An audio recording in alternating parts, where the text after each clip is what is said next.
મારા હાથમાં તમે જોઈ રહ્યા છો તે જંગલના ગુલાબજાંબુ એટલે કે સીડ બોલ છે। હું વિજેશભાઈ ગામિત ઉકાઈ તાલુકાના કાવલા ગામનો રહેવાસી છું।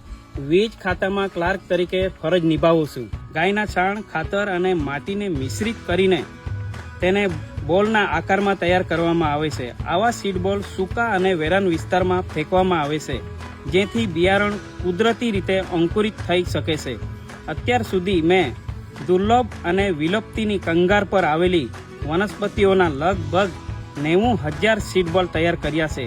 આ સીડ બોલ મેં ડાંગના ઉત્તર અને દક્ષિણ ડાંગના ફોરેસ્ટ ડિવિઝનના વિસ્તારમાં તથા તાપી જિલ્લાના વ્યારા ડિવિઝનના સોનગઢ, સાદળવેલ, મલંગદેવ અને તાપ્તી, ચાકધારા, પદમડુંગરી, ભેંસકાતરી તથા વાજપુર અને ઉકાઈ રેન્જ વિસ્તારમાં બીજ ફેંક્યા છે, જ્યાં હવે ઝાડ છોડ ઉગી રહ્યા છે। આ મારું એક નાનકડું પરંતુ હૃદયપૂર્વક યોગદાન છે। ભેજ અથવા વરસાદ મળતા જ આ સીડ બોલ આપમેળે અંકુરિત થઈ બીજમાંથી રોપા અને પછી ઝાડ રૂપે વિકસે છે। જ્યાં માનવ પહોંચે મુશ્કેલ છે, ત્યાં કુદરત પોતે કાર્ય કરી લે છે।